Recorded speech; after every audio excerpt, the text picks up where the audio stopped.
तुम्हारे role model कौन होने चाहिए? इसी समाज से एक ऐसा बच्चा, गरीब का बच्चा निकले, तुम्हारे रोल मॉडल हो दशरथ मांझी क्यों नहीं होते, जिनकी पत्नी मर गई और मरने के बाद अकेला पूरे गांव वाले यहां से पागल आदमी इतना बड़ा पहाड़ कैसे काटेगा, लेकिन अकेला ही पहाड़ काट करके बाकी गांव वालों को अस्पताल जाने का रास्ता बनवा दिया। वो हमारे रोल मॉडल होने चाहिए।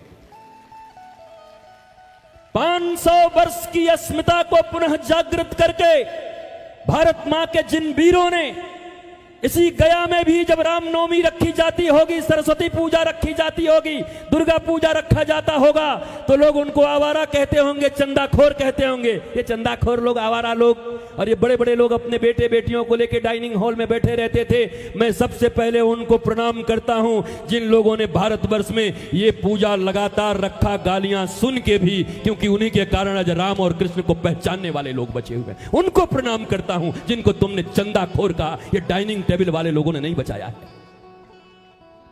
प्रतीकों को उन्होंने नहीं बचाया, उनको प्रणाम करो। भारत मां के वो सपूत जो 500 वर्ष से कभी काम न हो पाया, लोग राजनीतिक कह देंगे, पर जिन सपूतों के नेतृत्व में, जिन सरकारों के नेतृत्व में अयोध्या जी में 22 तारीख को भव्य राम मंदिर की प्राण प्रतिष्ठा हुई, ऐसे वीर सपूतों को नमन करता हूं। चाहे उनका नाम जो भी हो, मैं किसी दल का नहीं हूं, मैं दल के दलदल में नहीं हूं, पर भारत के दिल की बात करने से मुझे कोई नहीं रोक सकता। मैं भारत के दिल की बात करता रहूंगा। भारत मां के सर कट गए थे। पहले भारत मां बहुत तगड़ी थी, बहुत अच्छी थी। अफगानिस्तान तुम्हारा था, पाकिस्तान तुम्हारा था, बांग्लादेश तुम्हारा था, ये जितने छोटे मोटे उड़ान उड़ान सब तुम्हारे थे। ऐसा भारत माता का शरीर था, काट काट के लोगों ने ऐसा बना दिया, और अंत में इसी भारत माता के कश्मीर को भी काट दिया लोगों ने, सर काट दिया था। मैं नमन करता हूं इसी सरकार में उन बेटों को, भारत मां के सपूतों को, जिन्होंने भारत मां का सर फिर से जोड़ दिया 370 हटा के। मैं नमन और प्रणाम करता हूं, वंदन करता हूं। अरे जो सच है उसे बोलो ना। एजेंट कहेंगे लोग, what do you mean by agent? Agent का अर्थ होता है संवाहक, संवाहक का अर्थ होता है कोई गुलाब का फूल खिला हुआ है, तुम्हारे पास नाक भी है, पर अगर एजेंट ना हो तो तुम उसकी सुगंध नहीं ले सकते। एजेंट कौन है? हनुमान जी के पिताजी पवन। जब हनुमान जी के पिताजी एजेंट हैं, तो तुम कहां के किस खेत की मूली हो? सच्ची और अच्छी चीजों को तुम्हारी नासिका तक जो पहुंचा दिया, उसी को एजेंट कहते, हिंदी में संवाहक कहते। तुम भी अपने जीवन में जो सच्चे और अच्छे कार्य कर रहे हैं, ऐसे लोग कहीं हो, उनका एजेंट बन करके उनकी खुशबू पूरे देश और दुनिया में फैलाओ। ये बन करके तुम्हें गर्व होना चाहिए, इसमें लज्जा नहीं आनी चाहिए। किस बात की लज्जा? बताओ ना, जवाब दो। लज्जा किस बात का है? किस बात का लज्जा है? भारत माता हमारी नहीं है? मैं भारत मां की गोद में नहीं खेला हूं? साधु होने से पहले मैं यहां का एक नागरिक नहीं हूं? क्या भारत माता के प्रति मेरे कर्तव्य नहीं है? पर हमें लोगों ने पढ़ाया है, ये पता है ऐसे अनपढ़ लोग हैं, पढ़े लिखे लोग, कि इनको थोड़ा सा प्रतिष्ठा पर, जैसे रावण ने पूछा तू नौकर है, स्लेव है? अरे मैं सोचा तू बहुत बड़ा कहीं का। तो हनुमान जी ने कहा, अच्छा तू साइकोलॉजिकल वार करता है मेरे ऊपर। सीता जी ने फिर कहा, सुन अब तेरी परीक्षा है कि तू कितना ज्ञानी है। रावण ने ऐसा प्रश्न किया है, ऐसा उत्तर दे कि आज इस विद्वान रावण की सभा में रघुनाथ की जय जय हो जाए। और तब हनुमान जी ने दोनों हाथ उठाया और हाथ उठाकर कहा, सुन रावण, तू काम का दास, तू चाम का दास, तू नाम का दास, तू दाम का दास, तुझसे तो अच्छा मैं श्री राम का दास। मैं हूं दास, पर श्री राम का हूं, काम का नहीं हूं, वासना का नहीं हूं, मैं रामदास हूं। ये वाल्मीकि रामायण है। तुम्हें दासता तो करनी पड़ेगी, नौकर तो बनोगे, या तो वासना के या उपासना के। तुम डिसाइड करो किसका बनना। तुम्हें दासता तो करनी पड़ेगी, या कामना का या रामना का, राधा रामना का। किसका बनना चाहते हो तुम डिसाइड करो। या तो दाम के, बाप बड़ा ना भैया, रुपया के दास बनोगे या श्री राम के बनोगे, तुम डिसाइड करोगे किसके बनना चाहते हो। और इस बात का प्रमाण है जिन्होंने सब कुछ छोड़कर काम, नाम, चाम, दाम और राम की दास्ता की। राम मंदिर दुनिया में कम है, पर जिन्होंने दास्ता की उनके मंदिर गली गली में हनुमान जी के मंदिर हैं। उनकी इतनी प्रतिष्ठा और इतनी रामदास बनो भैया, रामदास बनो, राम जी के दास बनो। रामो विग्रहवान धर्म, चलते फिरते धर्म है राम जी। अगर धर्म सीखना है शास्त्र की जरूरत नहीं है, अगर राम जी सामने आ जाएं तो वही धर्म है, उनको फॉलो करो, वही राम जी, वही धर्म है। रामो विग्रहवान धर्म, चलते फिरते धर्म है। मेरी माताओं, मैं आपको प्रणाम करने आया हूं, नमन करने आया हूं। इतनी लंबी कथा सुनने के बाद भी तुम बैठे हुए हो। कल भी मैंने तुम्हारे प्रति श्रद्धा व्यक्त की, यद्यपि मेरे लिए भी बड़ा कठिन है किसी कथा के बाद आकर के बोलना, लगातार 5-5, 6-6 घंटे तक किसी को बिठाना। इट्स नॉट फेयर, यह अच्छी बात नहीं। प्रथम 1 घंटे, 2 घंटे, 2.5 घंटे तक पूरा मन एकाग्र करके लोग बैठते हैं, पर मेरे लिए बहुत जबरदस्त फील्डिंग है ये। पहले तुम 3 घंटे बैठ चुके हो और फिर तुमसे बातें करना। लेकिन अब ये आयोजकों ने कैसे सेट किया था मुझे पता नहीं, पर आगे से ऐसे मत करियो भैया। एक बार कथा हो जाए तो हो गया, फिर जब लाना हो तो खुद बोलना कि हाँ भैया तुम्हें अच्छा लगता है, इतने बजे गुरुदेव आ रहे हैं, आना होगा तो आ जाना। एक भौरा होता है, भौरा 12 किलोमीटर दूर से जब कमल के मकरंद की खुशबू फैलती है तो 12 किलोमीटर भनभनाता हुआ पैदल भौरा आकर के कमल के ऊपर बैठ जाता है। जिनको भगवान की कथा प्यारी होगी और जीवन की कथा प्यारी होगी, वो भनभनाते हुए पांडाल में आके फिर बैठ जाएंगे। बस उनको समय दे देना कि भैया कल आ जाओ, परसों आ जाओ, इतने बजे आ जाओ।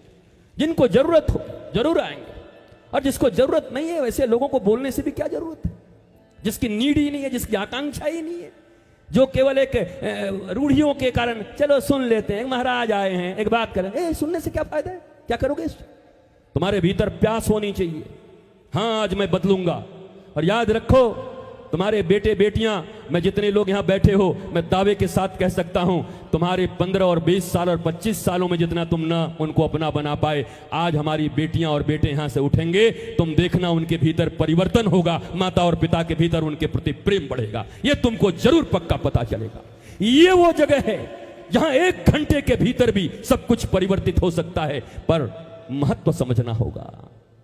जिसको महत्व ज्यादा दोगे समाज में उसी का ज्यादा बोलबाला होगा। तुम पैसे के लिए केवल जीते हो, तुम्हारे बेटे बेटी देखते हैं जीवन भर पैसे के लिए मर गया, ये पैसा पैसा करते, वो भी पैसे के गुलाम पैदा हो जाते हैं। हाय हाय करते रहते हो जिसके कारण वो भी हाय हाय करते रहते हैं। सिखाओ, अगर दे सकते हो अपने बच्चों को तो बताओ कि इस दुनिया में ज्ञान से बड़ा कुछ नहीं है। याद रख, अगर ज्ञान होगा, नॉलेज होगा, प्रभु की भक्ति होगी, सब कुछ तुम पा सकते हो। और ये पक्की बात है, हनुमान जी भक्त हैं तो क्या आलसी हैं? बोलो। अरे हनुमान जी राम जी को मानते हैं, राम जी के दास हैं, राम जी की पूजा करते हैं, वो आलसी हैं, कर्म नहीं करते। तो कुछ लोगों ने ट्रक पे लिखवा रखा, महाराज जी हमें तो कर्म ही पूजा है। कौन सा कर्म बेटा? कैसा कर्म पूजा है? कर्म ही पूजा है? कहां लिखा है कर्म ही पूजा? कौन से शास्त्र में? अभी ले आओ, हम भी पढ़े जरा। कौन सा कर्म? कर्म, अकर्म, विकर्म, सुकर्म, कौन सा कर्म? ये ट्रक पर 2 रुपए की पट्टियां लिखवा करके वहां से धर्म पढ़ रहे हो? ऑटो रिक्शा पर लिखा हुआ ये कली चली वहां, वो बली बनी वहां, उससे धर्म सीख रहे हो? तुम्हारे घर में अभी माता पिता या दादाजी का किडनी खराब होगा तो जाओगे किसी रिक्शे वाले से ठीक करवाओगे, सब्जी वाले से ठीक करवाओगे, या इंजीनियर से ठीक करवाओगे, या आईएएस और आईपीएस से ठीक करवाओगे? किससे करवाओगे? जोर से बोलो। डॉक्टर, वैद्य, चिकित्सक से करवाओगे, जो जिस चीज में निष्णात है, जिसकी जिस चीज में विशिष्टता है, उस चीज को वही कह सकता है। पान के दुकान पर खड़ा होकर के धर्म की चर्चा कर रहे हो। चाय ले लिए हो 2.5 रुपया का और कहे भागवत में तो हमारा पूरा 20 भागवत सुन चुके हैं और 12 रामायण करवा चुके हैं, मतलब बेटवा हमारा नालायक निकल गया है। इनके 20 भागवत और 12 रामायण इनके कहां गए पता नहीं। कहां बात कर रहे हो? You have to surrender on the lotus feet of your guru, your spiritual master, your loving master. उनके चरण कमलों में तुम्हें समर्पित होना होगा। विद्या दो तरह की होती है, एक जीवन की विद्या, एक जीविका की विद्या। जब अपने बच्चों का एडमिशन कराने जाना किसी स्कूल में, भारतवर्ष में तो ऐसी शिक्षा पद्धति है ही नहीं कि तुम्हारे सनातन संस्कृति की कोई शिक्षा भी तुम्हें पढ़ा सके। कॉन्वेंट में पढ़ना तुम्हारी मजबूरी है, विदेशियों की गुलामी की शिक्षा पढ़नी तुम्हारी मजबूरी है। तुम मजबूर हो। जी फॉर जेंटलमैन, टोपी, कोट, पैंट, जूते, टाई ये लगा करके खड़ा है जेंटलमैन। अब उस आदमी का जो बचपन से बच्चा वही देखा है, जो कोट पहनता है, जो टाई पहनता है, जो हैट पहनता है, वो जेंटलमैन है। उनके दादाजी धोती और कुर्ता पहन करके खेती करते हैं, उनको कभी मानता ही नहीं जेंटलमैन। ये तो गंवार हैं, ये गंवार हैं, जेंटलमैन वो है। टाई का इजाद क्यों हुआ था पता है? इन्वेंशन टाई क्यों बना था? साइबेरियन कंट्री में नाक ज्यादा बहते थे, कितने रुमाल करेंगे, इसलिए उसको बांध करके उसी से पोछा करते थे, इसीलिए टाई बनी थी। यहां टाई पहन के जेंटलमैन बन रहे। यहां कौन सा तुम्हारा नाक बह रहा है? देसी मुर्गी बिलायती बोल भारतीयों, कब सीखोगे? किन लोगों ने बताया कि टाई लगाने से जेंटलमैन होते हैं? बताओ। नक पुछवा को तुम लोगों ने जेंटलमैन बना दिया, और दो चार जो पहन के आए होंगे घुसा लिए होंगे ऐसे करके। बहुत खतरनाक महात्मा ये तो, बताओ हमारे जैसे बोल रहा है। हमारी अपनी पद्धति, भारत की भौगोलिक स्थिति जो पहनने को तुम्हें राजी करता है वो पहनो। मॉडर्न का अर्थ ये नहीं है कि उनके कपड़े ले आए, उनके लटके झटके ले आए। मॉडर्न होने का अर्थ है चारों तरफ झूठ, कपट, बेईमानी, अभाव हो, लेकिन उसके बाद भी हमारा जीवन भगवान के प्रभाव में हो और हम आनंदित हों। इसको मॉडर्न कहते हैं। ये लट्टे झट्टे पहनने से मॉडर्न नहीं बनते, इनको लुच्चे बोलते हैं। लुच्चे, LUCHE, CHCHE, CHH बोल दूंगा तो लुच्छे हो जाएगा। लुच्छे, LUCHE, लुच्छे। दे ऑल आर लुच्छे। ये मॉडर्न नहीं है, मॉडर्निटी नहीं है ये बेटियों। मॉडर्निटी उसको कहते हैं जब आप अपनी जानकी माता की तरह उस गरिमा में रहो, आप किशोरी जी की तरह रहो, आपको देखकर मातृत्व का भाव उत्पन्न हो लोगों के भीतर। इसमें आपकी गरिमा है, ये आपके ट्रेडिशन है, ये आपका भारत है। इस भारत में हम जीते हैं, इस भारत में हम रहते हैं। अपने इस ट्रेडिशन का प्रचार करो। ये केवल घर द्वार बना देने से अपने बच्चे के तुम माता पिता नहीं बन सकते। मैं तुम्हें बार बार कह रहा हूं, तुम जैसे दुखी होकर जा रहे हो इस संसार से कम जिनको हृदय का टुकड़ा कहते हो, कलेजे का टुकड़ा कहते हो, उनको बता तो सको कि तुम क्यों दुखी रहे पूरी जिंदगी। अपने जैसे ही क्यों बना रहे हो? दुश्मन हो या मां बाप हो? अगर मां बाप हो तो बताओ कि मैं इन रिश्तेदारों के चक्कर में बेटी कभी अच्छे से रह नहीं पाई। ये कभी पास आते थे, कभी निंदा करते थे, इन्हीं लोगों को खुश करने में हमारी जिंदगी बर्बाद हो गई। मेरे प्यारे बच्चे, क्या कहेंगे लोग, सबसे बड़ा रोग तुम इसकी चिंता मत करना। धर्म के पथ पर चलना। तुम अवश्य ही जब नाम लिखवाने जाओ अपने बच्चे का, तो स्कूल में नाम लिखवाते समय कह देना ये वो जगह है जहां तुम्हें यह सिखाया जाएगा कि तुम कमाओगे कैसे, जीविका की विद्या, हाउ टू अर्न मनी। और ठीक उसी दिन, उससे पहले सदगुरु के पास ले जाना, उनके चरणों में झुकाना और ऋषि के चरणों में झुका के कहना वहां तुम्हें जीविका की विद्या मिलेगी और यहां तुम्हें जीवन का विद्या मिलेगा। गुरुदेव तुम्हें जीवन की विद्या देंगे। पढ़े लिखे होकर के गोलियां मार करके और तुम कभी आत्महत्या नहीं करोगे, जहर खा के आत्महत्या नहीं करोगे। इसी बक्सर में तुम्हारे एक डीएम रहा करते थे, तुम्हारे बिहार में, बहुत पढ़ा होगा तुम लोगों ने। गाजियाबाद में जाकर के ट्रेन के नीचे आकर के उन्होंने आत्महत्या कर ली थी। इसी बिहार के बच्चे थे वो। IAS, इंडियन एडमिनिस्ट्रेटिव सर्विस, भारतीय प्रशासनिक सेवा। किसी का बच्चा IAS बन जाए तो पूरे गांव और पूरे जिले में हल्ला हो जाता है। मैं पूछता हूं, ऐसी कौन सी बात थी? क्या जीवन की विद्या की कमी रह गई थी? केवल एकेडमिक क्वालिफिकेशन रहा होगा। नहीं तो भगवान राम को कल युवराज बनना है और रात में ही वनवास हो जाता है, उसके बाद भी वो आत्महत्या तो नहीं करते। 14 बरस तक वनवास जाते। कहां राजा और कहां वनवासी, सब छूट गए घर द्वार। भगवान श्री कृष्ण का जन्म ही जेल में हो रहा है, भागे भागे फिर रहे हैं। 6 दिन में बच्चों को लोग उठाकर अल्लाह लल्ला मुन्ना करते हो, 6 दिन में पूतना मारने पहुंच गई। बताओ कैसे संघर्ष के जीवन है भगवान श्री कृष्ण के। तुम्हारा 6 दिन में तो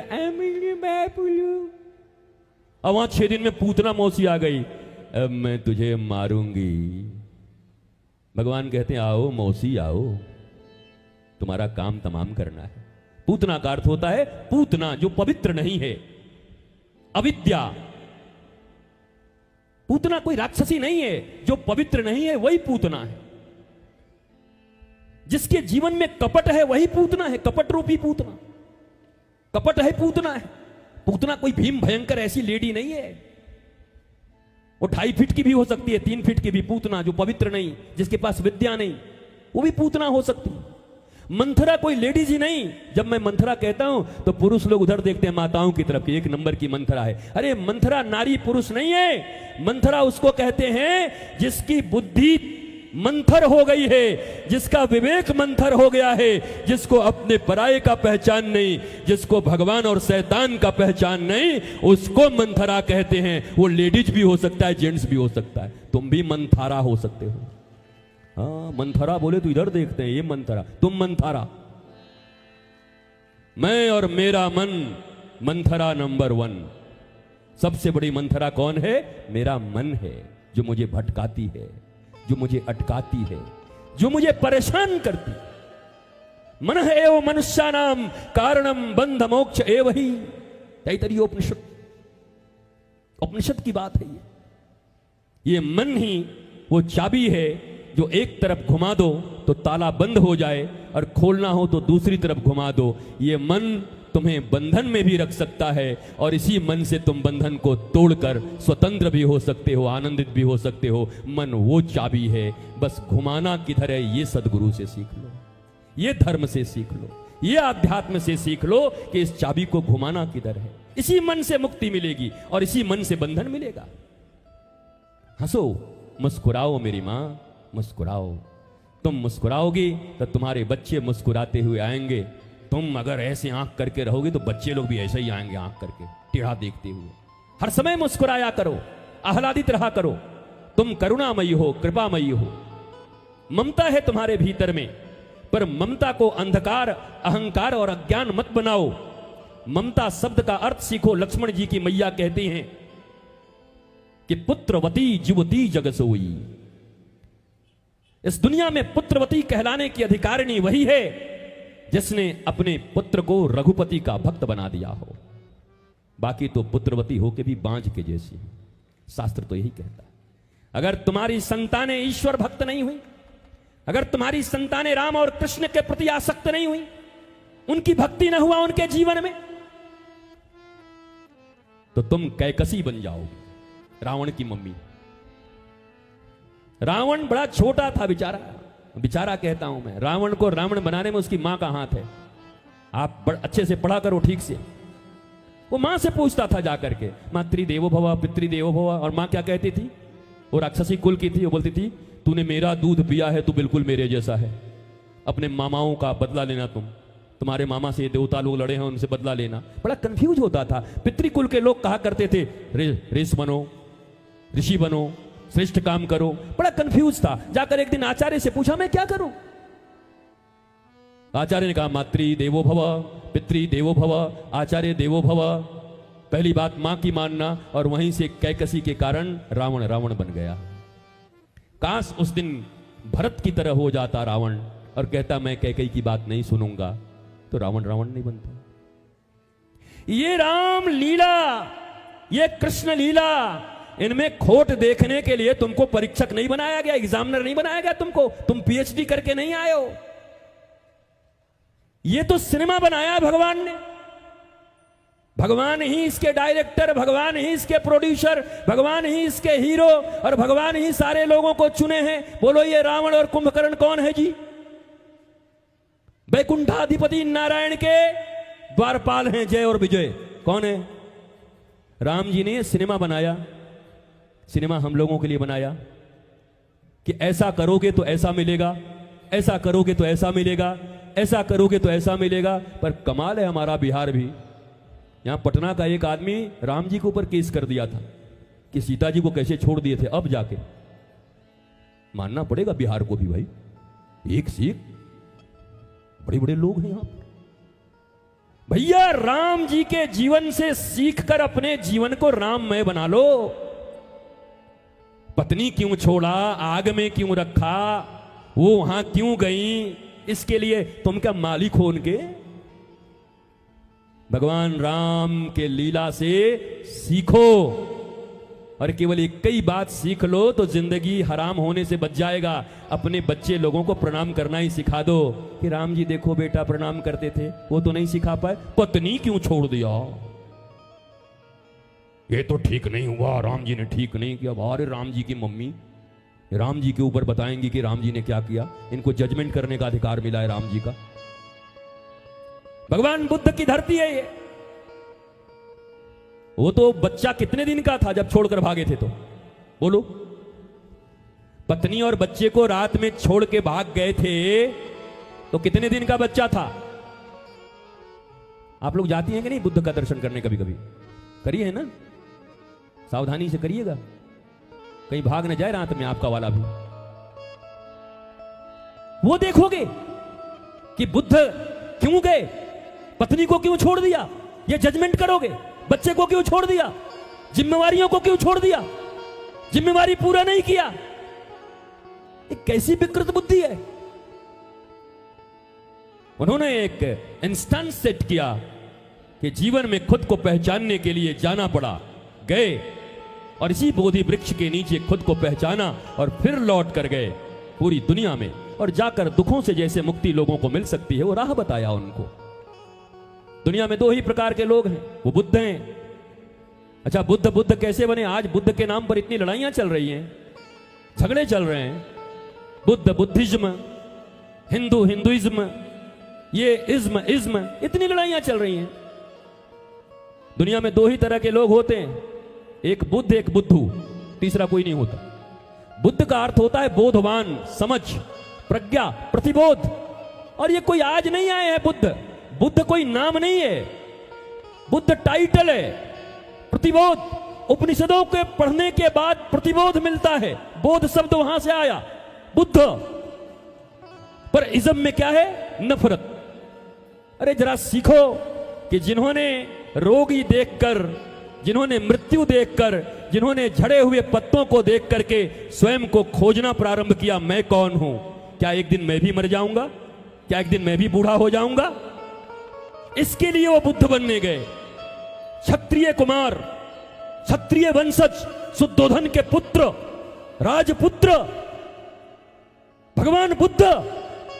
उन्होंने केवल इसलिए कि क्या मेरा जीवन भी ऐसा हो जाएगा, क्या मुझे भी मरना पड़ेगा, क्या मुझे भी ऐसे ही बूढ़ा हो जाना पड़ेगा, तब वो राजपुत्र क्षत्रिय पुत्र निकलते हैं। रणबांकुरे थे साहब, हिम्मत होती है।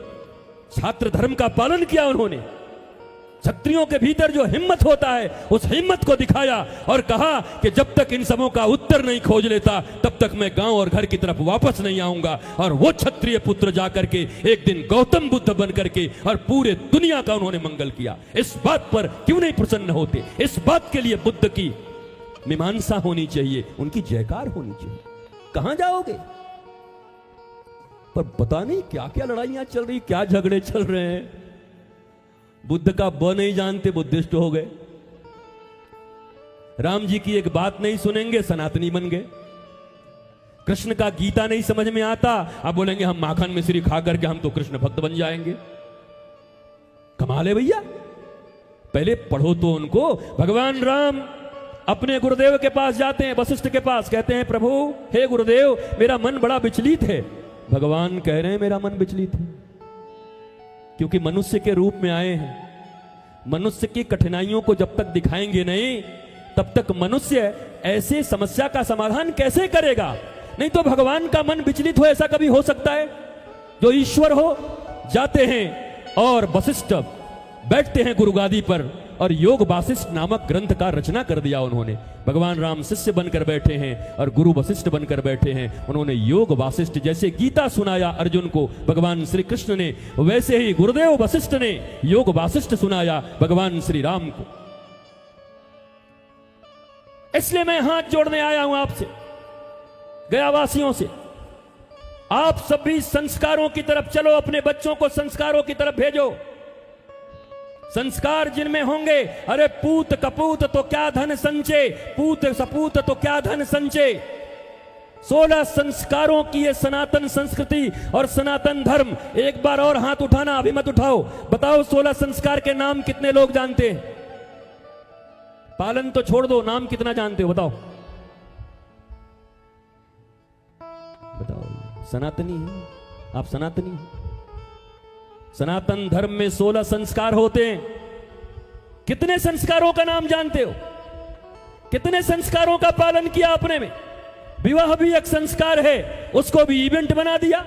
शराबी फूफा कबाबी मौसा, वहां के दोस्त आके सब घेरे हुए हैं। अरे वो देवताओं का जगह है, देवता अपनी आहुति लेने आते हैं। वर और कन्या लक्ष्मी और विष्णु की तरह हैं, एक नया जीवन प्रारंभ करने जा रहे हैं। क्या जरूरत है ऐसे शराबियों और कबाबियों का वहां पर? क्यों बुलाते ऐसे लोगों को? यज्ञ में ऐसे यज्ञ भ्रष्ट करने वाले लोगों को क्यों बुलाते? 2 तरह के कार्ड छपवाओ, एक लाल एक पीला। लाल कार्ड में लिख दो कि कार्ड तुमको दे रहा हूं, हे मेरे शराबी मौसा, हे फूफे 1 नंबर के शराबी, 5000 रुपया और मिठाई का डब्बा और धोती कुर्ता पहुंच जाएगा, शादी में बिल्कुल मत आना। और एक पीला कार्ड बनवाओ जिसमें संत आए, महंत आए, तुम्हारे श्रेष्ठ रिश्तेदार आए, ऐसे लोग आए जिनका भगवान के ऊपर भक्ति हो, जो दूल्हा और दुल्हन को, वर और कन्या को एक सुंदर जीवन का आशीर्वाद दे सकें। ऐसे दोस्त नहीं कि इधर पंडित जी कह रहे हैं कि भैया हवन करो, तो वो पेप्सी लेके मुंह में ढकेल दे रहा है, पी लो पेप्सी। ऐसे दोस्त क्या करेंगे तुम्हारे? ऐसे मित्र क्यों बुलाते हो? विवाह एक संस्कार है। अगर ये संस्कार की तरह नहीं हुआ तो रावण कंसों की फौज बढ़ेगी तुम्हारे घरों में। और रावण और कंस किसी और को दुख तो कम देते हैं, अपने खानदान को दुख ज्यादा देते हैं। 1 लाख पूत, 1.25 लाख नाती उस रावण के घर में दिया ना बाती, अपना खानदान समाप्त कर दिया।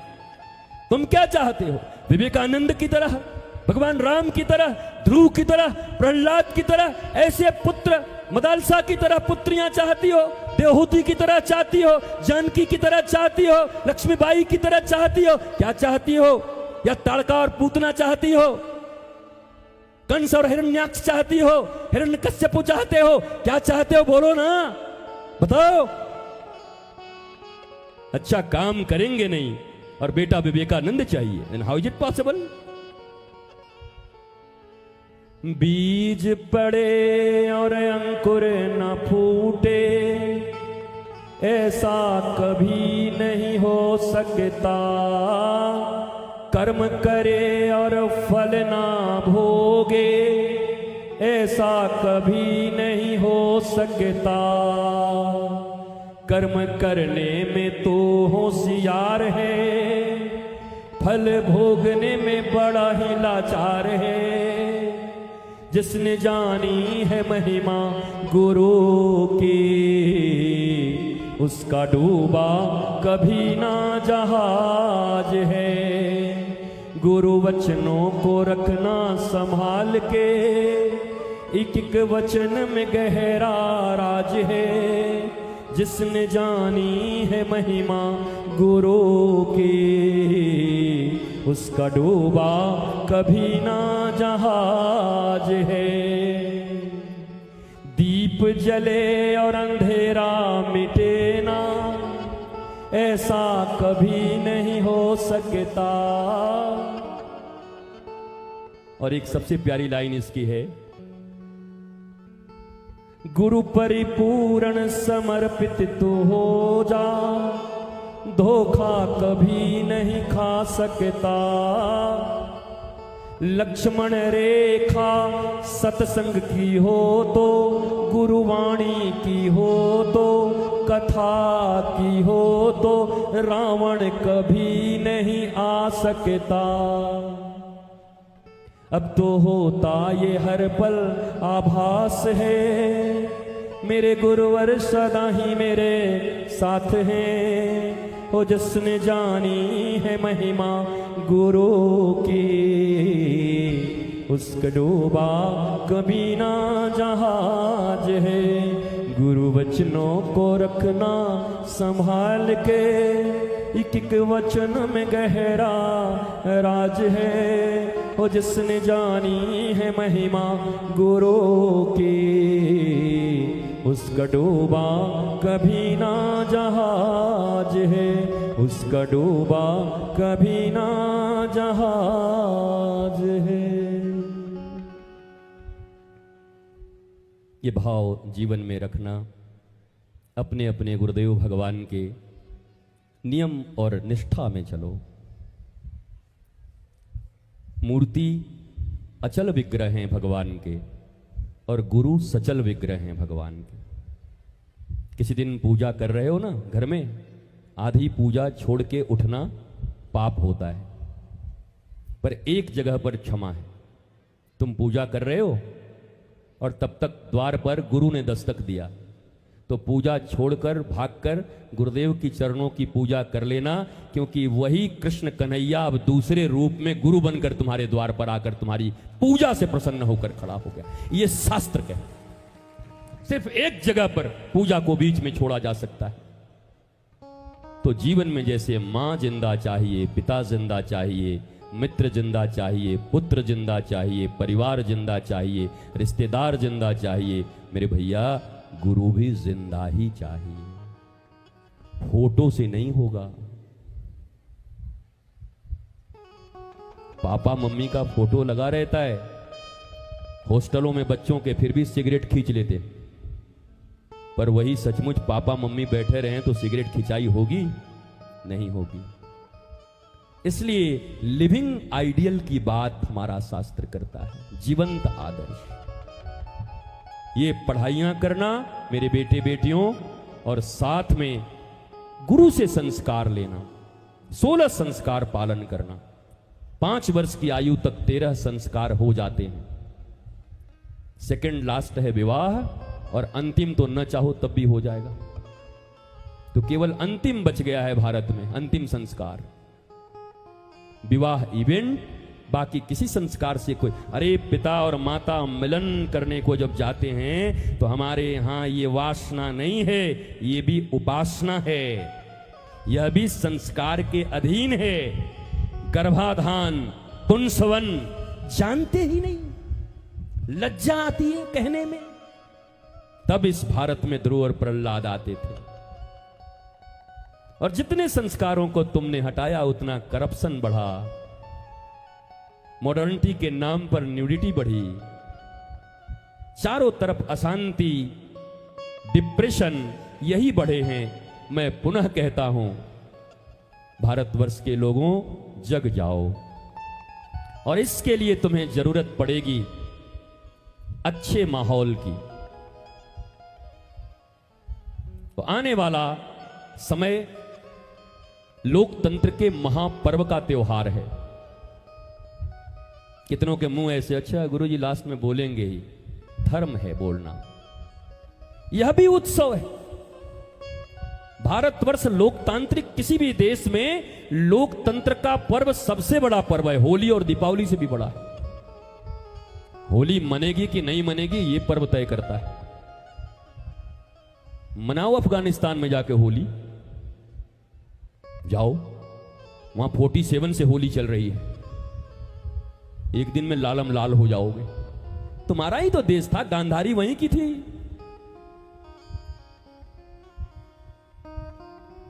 तो जितने भी पर्व और त्योहार हैं, ये पर्व और त्योहार इस लोकतंत्र के महान पर्व को अच्छे से मनाना, खूब उत्साह उमंग के साथ मनाना, घर परिवार रिश्तेदारों को बोल बोल के मनाना, उदासीन मत रहना। तुम्हारी उदासीनता तुम्हारे बच्चों के लिए, तुम्हारे परिवार के लिए, तुम्हारी संस्कृति के लिए, तुम्हारे धर्म युक्त जीवन के लिए खतरनाक साबित हो सकता है। जगो और जगकर श्रेष्ठ धर्म के पथ पर चलने के लिए लोकतंत्र के इस महापर्व में मिले हुए अधिकार का प्रयोग जरूर करना। ये उत्सव 2 महीने का है, रोज मनाओ। घर में उठते के साथ लोकतंत्र महामहोत्सव की जय हो, लोकतंत्र महामहोत्सव की जय हो, इस प्रकार से मनाओ। बिहार के लोग हो, जागृत हो, तुमने क्रांतियां की हैं, तुम्हारी बातें विश्व के कोने कोने तक पहुंची हैं। यहां से उठी मसालें केवल भारत को ही नहीं, विश्व गुरु बनकर के पूरी दुनिया को रोशनी दिखाई है। और पुनः आने वाले लोकतंत्र के महापर्व में अपने इस यज्ञ में आहुति जरूर देना। ये यज्ञ है, जिस जिस दिन तुम्हारे यहां वो तिथि होगी, वो यज्ञ की तिथि होगी, जाना और जाकर के कहना, इदं राष्ट्रम न मम स्वाहा, इदं राष्ट्रम न मम स्वाहा, इदं राष्ट्रम न मम स्वाहा। यह राष्ट्र का है, राष्ट्र के लिए कर रहा हूं, मेरा नहीं है, स्वाहा मैं अर्पित करता हूं। और अपना सुंदर यह आहुति मत के रूप में जरूर डाल के आना, ताकि एक सुंदर, श्रेष्ठ, सुरक्षा करने वाली, सनातन संस्कृति की रक्षा करने वाली, भारतीय धर्म की ध्वजा को फहराने वाली और राम राज्य की सबसे श्रेष्ठ परिभाषा क्या है सुन लो। राम राज्य बाकी चीजों का तो है ही, धर्मयुक्त होना, सत्य में चलना, पर 3 चीजें जिस राष्ट्र में रहती हैं वहां राम राज्य आती है।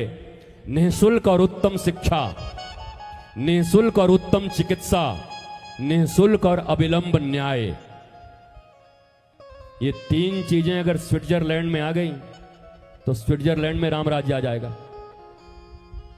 अब तुम कहोगे तो ये कैसे होगा? नीति अभी नहीं बने हैं, पर नियत तो पहचान सकते हो।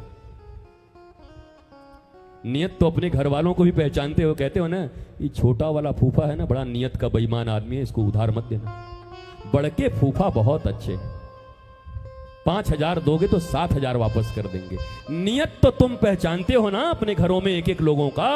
वैसे ही इस लोकतंत्र के महापर्व में तुम नीति भले ही न बन पाई हो अभी, पर नियत पहचानना कि वास्तव में राष्ट्र के लिए, संस्कृति के लिए, धर्म के लिए और किनकी नीति ऐसी है जो वास्तव में एक दिन ऐसा ही राम राज्य भारत में ला सकते हैं। अपना आहुति उनको जाकर के दे देना। जिस दिन तुम्हारा वो तारीख हो, वो डेट हो, उस दिन मानना मत, जाकर के समर्पित कर देना।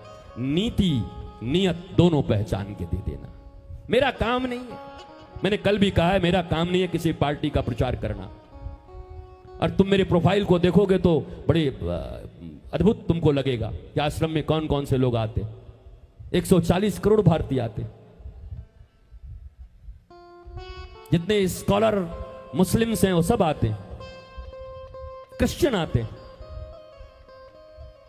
हमारे उत्तर प्रदेश का कोई ऐसा लीडर नहीं जो नहीं आता, बड़े छोटे भारत के। पर याद रखो, मैं धर्म के पक्ष में हूं। द्रोणाचार्य गुरु थे, पर खड़े हो गए धृतराष्ट्र की ओर से, तो भगवान ने कहा मरवाओ इसको पहले। भीष्म पितामह जो इतने बड़े धार्मिक हैं, लेकिन खड़े हो गए जाकर धृतराष्ट्र के साथ, तो भगवान ने कहा इनका भी काम करना जरूरी हो गया।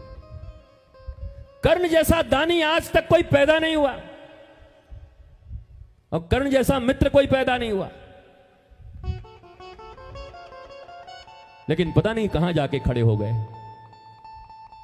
जब साक्षात श्री कृष्ण धर्म के रूप में खड़े थे, तो तुम छोटी छोटी चीजों में क्यों फंसे हुए थे? नहीं मैंने तो अपने पिताजी का वचन दिया है, नहीं मैंने तो ये कहा है, नहीं मैं तो ये करूंगा, जो हमको पेंशन देगा हम उसी के साथ खड़े रहेंगे। तुम धर्म के साथ रहोगे कि पेंशन के साथ रहोगे? इसलिए सब मारे गए। भैया तुम्हारे महाभारत है, थोड़ा पढ़ा करो यार, समझा भी करो। रामायण है, उसको भी पढ़ के समझा करो कि क्या चल रहा है, ये लोग क्यों मारे जा रहे हैं। भाई भगवान इनको ऐसे क्यों कर रहे हैं? ये तो बड़ा अन्याय चल रहा है। सीधा मामला है, जो धर्म के साथ है वही हमारा है। जो संस्कृति के साथ है वही हमारा है। मैं पुनः विश्वास रखता हूं कि भारत भूमि पुनः धर्म, संस्कृति और आध्यात्म के बल पर विश्व गुरु बनने में समर्थ है, लेकिन कहने से नहीं बनेंगे। ये विश्व गुरु कहते कहते विश्व गुरु कोई क्या गुरु बनेंगे? ये तो बनारस के जैसे हो जाएगा। वो तो पान खाने वाला का गुरु, अरे पान लगैया तो भी कहता अल्लाह गुरु खाला। भांग वाला भी का गुरु भांग लेबा, हाँ गुरु दे दा। दोनों गुरु हैं, खाने वाला भी देने वाला भी। गुरु अनंत हो सकते हैं। शराब के ठेके का जो पता बता दे वो भी गुरु हो गया, तुमको पता नहीं है तो। गुरु माने जो अंधकार से प्रकाश की ओर ले जाए। तुमको जो पता नहीं है वो बता दे। बिहार में शराब बंदी है ना, है कि नहीं? शराब बंदी है? अरे हाँ ना बोलो। शराब बंदी है? हाँ, बंदी है। हाँ, वो कह रहे हैं ऐसे ऐसे कर। ठीक है, बताओ। जहां नीति है, शासन है और जिस चीज में इंटरेस्ट है नहीं है, तब भी लोग ले आ रहे हैं। और धर्म तुम्हारे घर तक चलकर आता है, साधु तुम्हारे घर तक चलकर आता है, पर अपने बच्चों को भी नहीं लाते तुम। कहां महाराज जी सुबह स्कूल है तो नहीं लाए। और बाद में एक दिन बड़ा नालायक निकल गया, स्कूले से भाग गया महाराज जी, तो ले आते ना, संस्कार सिखा देते ना। एकेडमिक क्वालिफिकेशन इतना इंपॉर्टेंट हो गया है। स्पिरिचुअल बनाओ, स्पिरिचुअल बनाओ बच्चों को। जो स्पिरिचुअल होंगे वो अच्छा पढ़ेंगे भी। और याद रखो, भारतवर्ष में, ये मेरी अंतिम बात, विश्राम, इसके बाद उठता हूं। भारतवर्ष में पहले सनातन गुरुकुलम थे। गुरुकुलम में पढ़ाई होती थी। 42 फैकल्टीज थे, फिर बाद में 20 फैकल्टीज हुए। सभी विषयों के पढ़ाई हुआ करते थे। और सनातन गुरुकुलम से निकला हुआ बच्चा डिग्रियां लेकर के नौकरियों के लिए सड़कों पर नहीं घूमता था, बल्कि प्राचीन भारत के सनातन गुरुकुलम में पढ़े हुए बच्चे जो पढ़कर निकलते थे, 20 विभागों को, एरोनॉटिक्स भी वहां पर था, हवाई जहाज भी बनाने सिखाया जाता था। वो बच्चे जब निकलते थे तो डिग्री लेकर के नौकरी नहीं ढूंढते थे, बल्कि विदेशियों को नौकरी दिया करते थे। वो गुरुकुलम में पढ़ाई हुआ करती थी। उस गुरुकुलम की पुनः स्थापना, सनातन विश्वविद्यालय की स्थापना पुनः भारत में जरूरी है। ये सड़ी हुई शिक्षा व्यवस्था, मैकोले अंग्रेजों की दी हुई शिक्षा व्यवस्था, अंग्रेजों का दिया हुआ पुलिसिंग व्यवस्था, न तुम्हारे पास अपनी पुलिसिंग व्यवस्था है, न तुम्हारी अपनी पढ़ाई है, गुलामों की तरह जिंदगी जी रहे हो। मैकोले ने कहा था शरीर से ये सब आजाद हो जाएंगे, पर मानसिक रूप से भारतीय सदा गुलाम रहेंगे। वही गुलामी आज भी है तुम्हारे भीतर। 47 को आजाद तो हो गए हैं, आजाद हो गए, पर गुलामी तुम्हारी मानसिकता में, क्योंकि शिक्षा व्यवस्था वही है। और हमने सरकार को आह्वान किया है, कहा है कि धीरे धीरे परिवर्तन से अच्छा है कि जल्दी हटाओ। आप घर में बैठे हैं गांव में और अचानक ऊपर से एक सांप गिर जाए। होते हैं आजकल खपड़े के घर में, वो बोलते हैं ना, बिहार में वो लगे रहते हैं, वो मोटे मोटे सब लठ, तो उसमें सांप छिपा हुआ अचानक गिर जाए और आप बैठ के हलवा खा रहे हैं और सांप गिरे तो आप क्या करेंगे? अरे कौन प्रजाति को हो भाई? लग रहा है गेहूमन है क्या कि फनिका है, इतने में तो तुम पहुंच जाओगे। सांप गिरा ऐसे और तुम क्या करोगे? ऐसे गिरा, एक सेकंड में धीरे धीरे हटा रहे हैं, दांत गिन रहे हैं सांप के। कितना दांत है बेटा? कॉलगेट करते हो? सांप कॉलगेट करेगा? क्या कर रहे हो? तो मैं सरकारों से भी कहा हूं, अपने यहां भी हमारी प्रधानमंत्री से भी मुलाकात होती रहती, सबको कहा है हमने कि इसको जल्दी हटाना बहुत जरूरी है।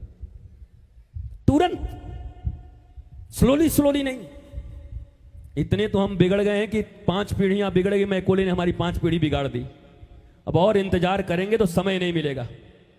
इसलिए इस शिक्षा व्यवस्था को हटाकर भारतीय गुरुकुलम सनातन विद्या पद्धति 16 संस्कारों के ऊपर आधारित और साथ साथ मॉडर्न, चाहे वो कंप्यूटर साइंस हो और अब तो चाहे एआई आर्टिफिशियल इंटेलिजेंस हो, और अब तो एक नया क्वांटम कंप्यूटर बनाने की दिशा में हम लोग आगे बढ़ रहे हैं। सुपर कंप्यूटर को ही पीछे छोड़ रहे हैं। हमारा एक बच्चा बना रहा है, भारतवर्ष को जल्द पूरी दुनिया में अपनी ध्वजा लहराने का मौका मिलेगा जिस दिन क्वांटम कंप्यूटर बना करके भारत सबसे पहले दुनिया को देगा। उसकी भी तैयारी चल रही है। तो ऐसा नहीं कि हम रूढ़िवादी लोग हैं, ऐसा नहीं कि हम केवल प्राचीनता की बात करते हैं। हम उस सनातन संस्कृति के 16 संस्कारों को जीवंत करने के साथ साथ आर्टिफिशियल इंटेलिजेंस से लेकर कंप्यूटर साइंस को लेकर के फ्यूजन एजुकेशनल सिस्टम बनाएंगे, फ्यूजन विद्या पद्धति। और उस विद्या पद्धति में पढ़े हुए बच्चे कभी बेरोजगार नहीं होंगे। उस विद्या पद्धति में पढ़े हुए बच्चे, आज तुमको अमेरिका जाना पड़ रहा है, तुमको कहां कहां जाना पड़ रहा है, याद रखो केवल अपने 16 संस्कारों के ऊपर आधारित विद्या पद्धति को जिस दिन गवर्नमेंट लागू कर दे, उस दिन भारत पहले भी विश्व गुरु था और पुनः विश्व गुरु हो जाएगा। कोई नहीं रोकने वाला है। केवल एक इस कदम से यह शिक्षा और दीक्षा व्यवस्था बदलनी होगी। शिक्षा तो है पर दीक्षा नहीं है। अब दीक्षा कोई लेता है? शिक्षा 2.5 बरस हुआ, गधे की तरह बैग लाद दिए, भेज दिए।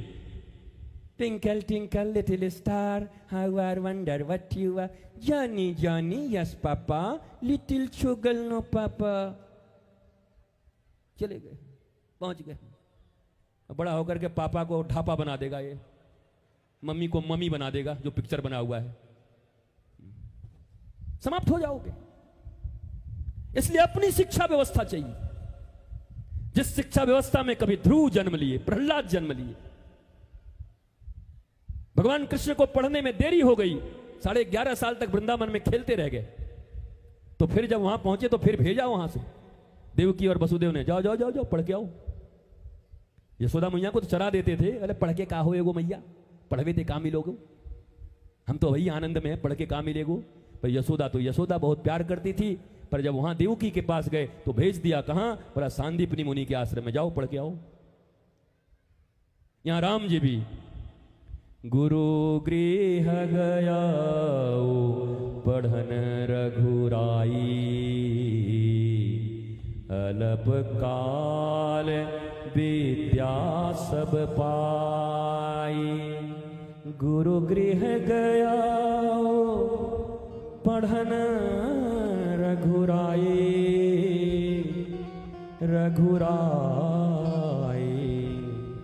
ट्यूशन नहीं था। रघुनाथ चक्रवर्ती सम्राट के बेटे थे, ट्यूशन नहीं लगाया गया था। गुरु गृह पढ़न गयो रघुराई। चक्रवर्ती सम्राट के बेटे हो फिर भी गुरु के घर में जाओ पढ़ने के लिए। यहां तो थोड़े से बाबू बन गए, छोटे बाबू, बड़े बाबू, टेबल के अंदर से माल मिल गया तो 5 ट्यूशन घर में लग गए। बड़े बाबू का बेटा है। और राम जी पढ़ने जा रहे हैं गुरु के द्वार, क्योंकि संस्कार है। अगर गुरु पढ़ाने आएगा तो द्रोणाचार्य हो जाएगा, पैसे के कारण आएगा। उनकी निष्ठा पैसे से जुड़ेगी, उनकी निष्ठा सत्ता से जुड़ेगी, फिर वो धर्म के पक्ष में नहीं रह जाएंगे। परंतु वशिष्ठ जैसे लोग कहते नहीं, राम को भेजो मेरे पास पढ़ने के लिए। विश्वामित्र कहते हैं मेरे साथ भेजो, शस्त्र सिखा के लाता हूं राम को। स्वयं परमात्मा हैं, चक्रवर्ती सम्राट हैं, 5 करोड़ एलन मस्क जिनके जूते साफ करें, वो चक्रवर्ती सम्राट दशरथ जी महाराज, उनका बेटा पढ़ने जा रहा है गुरु जी के घर, गुरुकुल में। तुम्हारी सारी की सारी व्यवस्थाएं अंग्रेजों ने बदल दी, और अंग्रेज तो अब लौट के वृंदावन आ गए। अमेरिकन, यूरोपियन, ये सब वृंदावन घुस गए। सुबह 3 बजे उठ जाते हैं प्रातः, धोती कुर्ता साड़ियां पहन के, छोटे छोटे बच्चों को उस गाड़ी में लेकर के 3 बजे उठाकर तिलक इत्यादि करके हाथ में माला लेकर 15 किलोमीटर वृंदावन की परिक्रमा लगाते हैं वो अंग्रेज। और हमारे लोग, हम जैसे लोग टांग पसार के 12 बजे तक सोए रहते हैं वृंदावन में।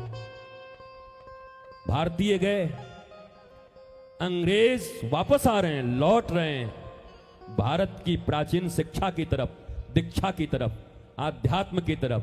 और ये भारतीय हाफ पैंट पहन के न जाने कैसे ऊंचे नीचे कपड़े पहन के ये चले अंग्रेजों की बराबरी करने।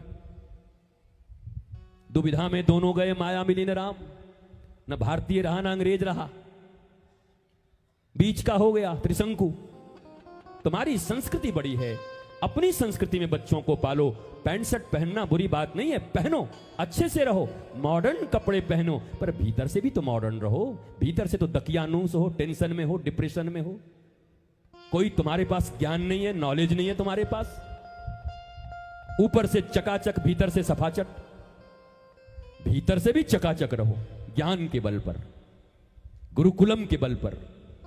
मुझे उम्मीद है कि मेरी ये बातें आपके हृदय में आई होंगी। एक दिनों में जितनी सेवा कर सकता था, सेवा वाणी के माध्यम से करने का अवसर मिला।